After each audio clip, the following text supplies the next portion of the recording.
एक बार एक युवक गौतम बुद्ध के पास आया और गौतम बुद्ध से बोला कि हे बुद्ध, मेरे मन में इतने गंदे विचार क्यों आते हैं। मैं नहीं चाहता कि मेरे मन में गंदे विचार आए, पर मेरे मन में हमेशा काम वासना के विचार चलते रहते हैं और मैं इनके बारे में सोच सोच कर बहुत परेशान हूं। मेरी ऊर्जा और समय यह सब सोचने में ही नष्ट हो जाती है और इन सब के विचारों की वजह से मैं कभी भी शांत नहीं रह पाता और मैं हमेशा ही स्त्रियों को देखकर मोहित हो जाता हूं। इन विचारों को अपने आप को रोक ही नहीं पाता। बुद्ध मुस्कुराए और उन्होंने उस युवक से पूछा, क्या तुम्हें पता है यह काम वासना होती क्या है? फिर लड़के ने उत्तर दिया और कहा, बुद्ध, मैं यह तो नहीं जानता कि काम वासना होती क्या है, पर हां, यह जो भी है बहुत बुरी चीज है। फिर बुद्ध ने उस युवक से कहा कि सबसे पहले तो तुम्हें यह समझना है कि प्राकृतिक रूप से जो भी चीज हमारे अंदर है वह बुरी नहीं है। हमारे जीवन में उसकी कुछ ना कुछ जरूरत है। वासना कोई बुरी बात नहीं है। यह तो हमारे मन की एक भावना है जो हमें किसी ना किसी चीज की कमी का एहसास करवाती है और फिर हम उस चीज को पाने के लिए उस चीज की तरफ आकर्षित हो जाते हैं। जैसे अगर तुम्हारे पास धन की कमी है तो तुम में धन पाने की वासना उत्पन्न हो जाएगी। तो वासना कुछ और नहीं, बस एक प्रकार की कमी है जो कि एक प्रकार की जरूरत का एहसास है। और जब यह जरूरत शारीरिक हो तो हम इसे काम वासना का नाम देते हैं। युवक ने गौतम बुद्ध को कहा कि बुद्ध, मुझे काम वासना का मतलब तो समझ में आ गया, पर आप मुझे यह बताइए कि यह आती कहां से है और कैसे आती है। गौतम बुद्ध ने कहा कि काम वासना कहीं से आती नहीं है, यह तो हमारे अंदर ही होती है और इसका होना तो जरूरी भी है, तभी तो मानव जाति का विस्तार होगा। युवक ने कहा, जब यह हमारे अंदर ही है और जरूरी भी है तो फिर लोग इसे गलत क्यों बोलते हैं? बुद्ध ने कहा कि यही तो समस्या है। लोगों ने काम वासना को गलत तरीके से सोच लिया है। इसे छिपाने की, दबाने की कोशिश करते हैं। काम वासना गलत नहीं है, बल्कि काम वासना का गलत तरीके से प्रयोग करना गलत बात है। लोग जिससे प्रेम करते हैं बस उसी के लिए जीने लग जाते हैं, उसे पाना ही अपना लक्ष्य बना लेते हैं और उसी के बारे में हमेशा सोचते रहते हैं, पर यह सब गलत है। बुद्ध ने युवक से कहा, क्या तुम्हें पता है जानवरों में भी काम वासना होती है? युवक ने उत्तर दिया, हां बुद्ध, जानवरों में भी काम वासना होती है, क्योंकि जानवर भी तो आखिर अपनी पीढ़ी को आगे बढ़ाएंगे।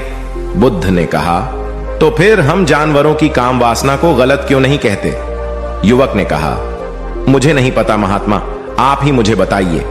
गौतम बुद्ध ने कहा कि जानवर अपनी काम वासना का प्रयोग आनंद प्राप्ति के लिए नहीं करते, वह तो सिर्फ संतान उत्पन्न करने के लिए ही काम वासना का उपयोग करते हैं। जानवरों को प्रकृति ने इतनी समझ नहीं दी कि वह काम वासना को अपने सुख का आधार बना सके, जबकि मनुष्य अपनी समझ के बलबूते पर प्रकृति में पाई जाने वाली प्रत्येक वस्तु को अपने सुख के लिए प्रयोग करता है।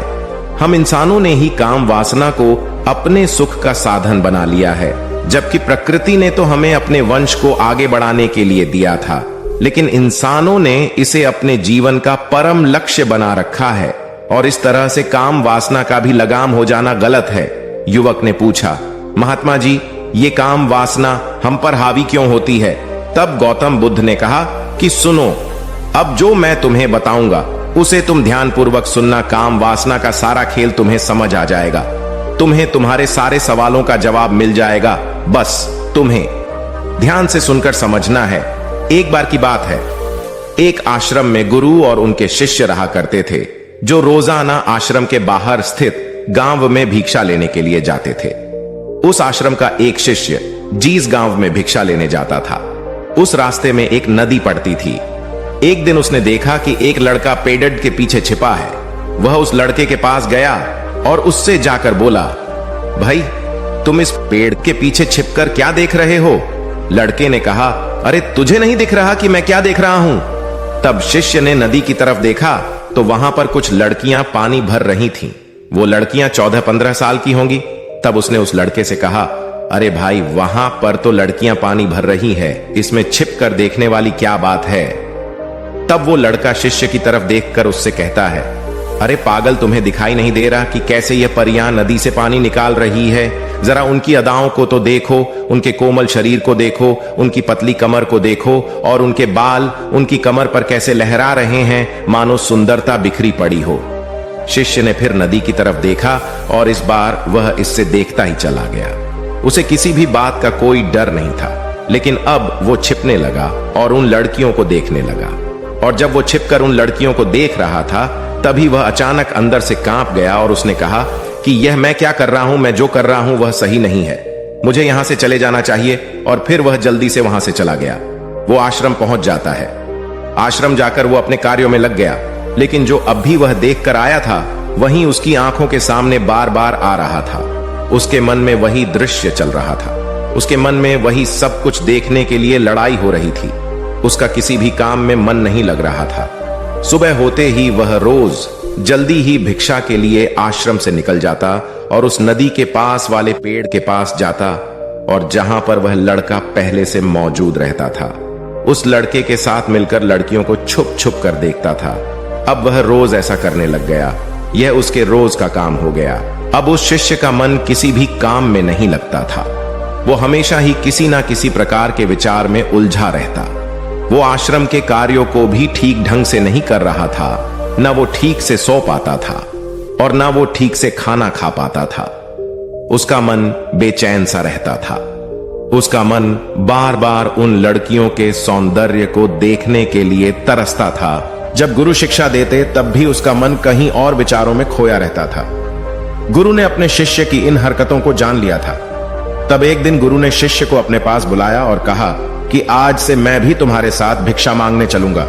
तुम और मैं साथ साथ भिक्षा मांगने चलेंगे। तभी शिष्य गुरु को मना करते हुए बोला, नहीं गुरुदेव, आप परेशान क्यों हो रहे हो? मैं अकेला ही ठीक से भिक्षा मांग सकता हूं।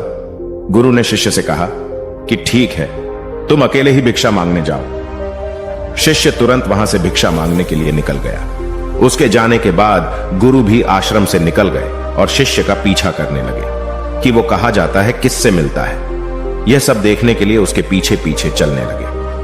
थोड़ी दूर जाने के बाद गुरु ने देखा कि उनका शिष्य एक लड़के के साथ एक पेड़ के पीछे अपराधी की तरह छिपा हुआ है और छिपकर कुछ देख रहा था। गुरु भी अपने शिष्य के पीछे जाकर खड़े हो गए कि आखिर उनका शिष्य क्या देख रहा है, जिसे देखने के लिए वो पेड़ के पीछे अपराधियों की तरह छिपा पड़ा है। गुरु ने देखा कि उनका शिष्य पेड़ के पीछे छुपकर लड़कियों को देख रहा था जो कि नदी से पानी भर रही थी। तभी गुरु ने शिष्य को कहा कि तुम क्या देख रहे हो? अपने गुरु की आवाज सुनकर वह शिष्य घबरा गया और उसके पसीने छूटने लगे। वह थर थर कांपने लगा, जैसे किसी चोर को चोरी करते समय रंगे हाथों पकड़ लिया हो। उसकी हालत खराब हो गई। वो कुछ भी नहीं बोल रहा था। उसके मुंह से कुछ टूटे फूटे शब्द भी बाहर निकल रहे थे। वो अपने गुरु से नजर भी नहीं मिला पा रहा था। गुरु ने शिष्य की तरफ देखा और कहा कि मेरा शिष्य तो निडर था, उसे तो किसी भी चीज का डर नहीं था, लेकिन यह क्या तुम तो डर के मारे कांप रहे हो? शिष्य ने गुरु से कहा कि मुझे माफ कर दो गुरुदेव, मेरा इसमें कोई दोष नहीं है। उस लड़के ने मुझे बहका दिया था, लेकिन आपसे मैं वादा करता हूं कि आज के बाद मैं ऐसा कभी दोबारा नहीं करूंगा।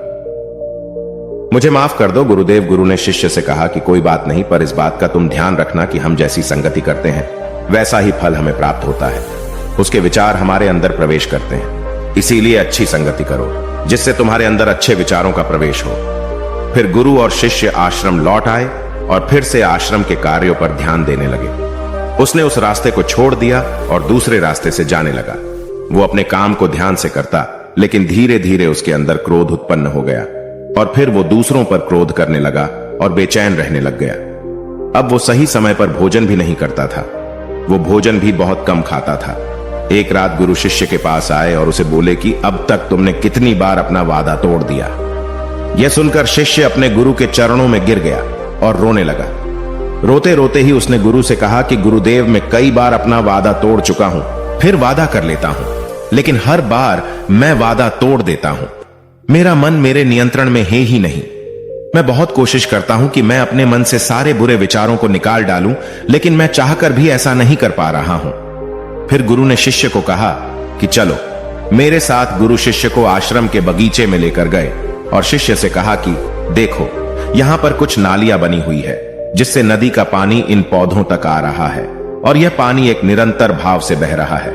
क्या तुम इस पानी के बहाव को रोक सकते हो? शिष्य ने कहा कि हां गुरुदेव, मैं इस बहाव को रोक सकता हूं। फिर शिष्य ने मिट्टी उठाकर उस नाली में डाल दी। वो पानी थोड़ी देर के लिए रुक गया और फिर थोड़ी देर बाद उस मिट्टी के ऊपर से पानी बह गया।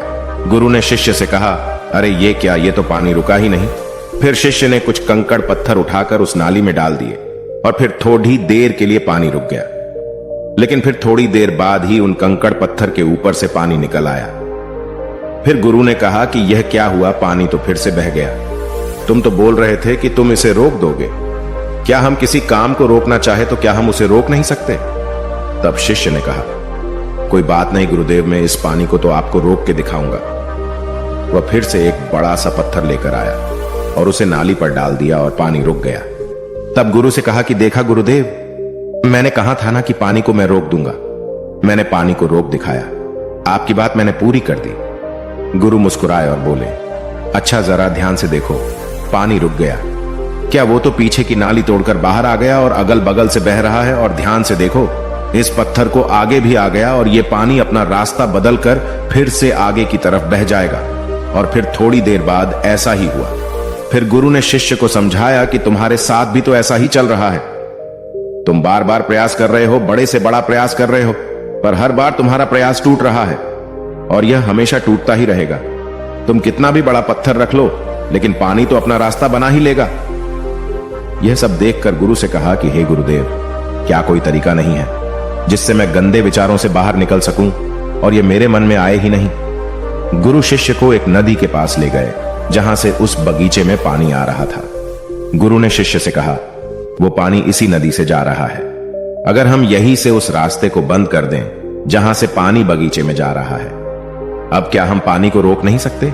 शिष्य ने कहा कि हां गुरुदेव, अवश्य ऐसा हो सकता है। मैं इस पानी को यहीं से बंद कर देता हूं, तब आगे की नाली में पानी जाएगा ही नहीं और फिर बगीचे में पानी जाएगा ही नहीं। फिर से नदी से जाने वाले रास्ते को बहुत मेहनत करके पत्थर और मिट्टी डाल डालकर बंद कर दिया और गुरु से कहा कि गुरुदेव, मैंने पानी को बंद कर दिया है, अब यह पानी बगीचे में जाएगा ही नहीं।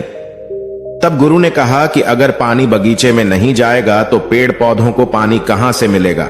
उन पेड़ पौधों को तो पानी की आवश्यकता है, और उन पेड़ पौधों में कुछ पेड़ पौधे तो ऐसे हैं जिनको रोज पानी की आवश्यकता है। वह तो मुरझाकर मर ही जाएंगे। उनका क्या होगा? पानी तो हमें खोलना ही होगा। शिष्य ने गुरु की बात सुनकर वापस नदी से जाने वाले पानी का रास्ता खोल दिया। तब गुरु ने शिष्य से पूछा कि अगर हम इस नदी के पूरे पानी को बगीचे की तरफ मोड़ दे तो क्या होगा? तब शिष्य ने जवाब दिया कि गुरुदेव, वहां पर जितने भी पेड़ पौधे हैं वो गलकर नष्ट हो जाएंगे, वहां पर कुछ नहीं बचेगा। फिर गुरु मुस्कुराए और बोले, तुम इस बात को समझो कि हमें किसी भी चीज को रोकना नहीं है, बस हमें हमेशा संतुलन बनाए रखना है। कम पानी से भी पौधे नष्ट होते हैं और ज्यादा पानी से भी पौधे नष्ट होते हैं। हमारा जीवन संतुलन से ही चलता है। गुरु ने शिष्य से कहा कि अगर मैं तुम्हें कहूं कि तुम आम के बारे में मत सोचो तो तुम्हारे मन में सबसे पहले किसका चित्र आएगा? शिष्य ने कहा कि गुरुदेव, मेरे मन में तो पहला चित्र आम का ही आएगा। गुरु ने कहा कि जब हम गंदे विचारों को जबरदस्ती रोकने का प्रयास करते हैं तो वह और मजबूती के साथ हमारे अंदर प्रवेश करते हैं और ज्यादा हमारे अंदर उठते हैं। इसीलिए हमें उन्हें कभी भी दबाने की कोशिश नहीं करनी चाहिए। फिर गुरु ने शिष्य को जाते हुए कहा कि हमारे गंदे विचार बुरे लोगों की संगति करने की वजह से भी आते हैं। कई बार क्या होता है कि कामुकता हमारे अंदर होती नहीं है, लेकिन कुछ अश्लील लोगों के साथ रहने की वजह से यह हमारे अंदर हावी हो जाती है। फिर शिष्य ने कहा कि गुरुदेव, आप सही कह रहे हैं, मैं अपने मार्ग से भटक गया था। फिर वो शिष्य उस रात बहुत ही चैन की नींद सोया। सुबह अपने कार्यों को पूरे मन से किया और फिर सुबह वो भिक्षा लेने के लिए उसी रास्ते से गया जहां वह लड़का आज भी पेड़ के पीछे छुपकर उन लड़कियों को देख रहा था। वो शिष्य नदी पर गया जहां वह लड़कियां पानी भर रही थीं। उसने उन लड़कियों से पानी मांगा। उन लड़कियों में से एक लड़की ने उसे पानी पिलाया और उस सन्यासी शिष्य के चरण छुए। शिष्य ने उसे आशीर्वाद दिया कि तुम्हारा कल्याण हो। उसका मन सकारात्मक ऊर्जा से भर गया। उसके चेहरे पर मुस्कान आ गई थी, जैसे कि उसे कुछ खोया हुआ वापस मिल गया हो। वह वापस अपने रास्ते से जाने लगा। तभी पीछे से वह लड़का आ गया जो पेड़ के पीछे छुपा हुआ था। वह शिष्य के पास आया और बोला कि क्या बात है, आज तो तुमने नजदीक से दर्शन कर लिए, तुम तो मुझसे भी आगे निकले। तब शिष्य ने कहा कि हम हमेशा दूसरे के दर्शन करने में ही व्यस्त रहते हैं, अपने दर्शन कर ही नहीं पाते। तुम कब तक इस पेड़ के पीछे छुपते रहोगे? किसी को पसंद करते हो तो उससे बोल दो, अगर वो भी तुम्हें पसंद करती है, और शादी कर लो। पर उससे पहले तुम कुछ बन जाओ तथा अपने आप को पहचान लो। ऐसे अपना समय बर्बाद मत करो। फिर वह लड़का रोज उससे मिलने लगा और उस लड़के ने नदी पर जाना छोड़ दिया। और फिर वो लड़का अपने जीवन में कुछ बनने के लिए संघर्ष करने लगा। तो तुमने देखा संगति का असर क्या होता है। अपनी संगति बदलो, अपने विचार बदलो। बुद्ध ने युवक से पूछा कि क्या तुम्हें तुम्हारे सारे सवालों का जवाब मिल गया? तब युवक ने कहा कि हां महात्मा जी, आपका बहुत बहुत धन्यवाद। तब गौतम बुद्ध ने युवक से कहा कि जब तुम्हारे मन में गंदे विचार आए तब आप अपने आप को दोषी मत मानो। यह शरीर है और यह सब इसमें हजारों वर्षों से सीखा है। यह केवल तुम्हारे सोच लेने से, शपथ लेने से यह टूटने वाला नहीं है, लेकिन तुम्हारे पास वो शक्ति है और वो ऊर्जा है जिसका तुम्हें संतुलन बनाए रखने के लिए उपयोग करना है। तुम एक जीवित ऊर्जा हो जो कुछ भी अनुभव करने के लिए स्वतंत्र हो, जो कुछ निर्माण करने के लिए स्वतंत्र हैं। इसीलिए तुम अपने आप को पहचानो। दोस्तों, आपको यह कहानी कैसी लगी हमें कमेंट करके जरूर बताना, और ऐसी ही और कहानियों के लिए सब्सक्राइब का बटन जरूर से दबा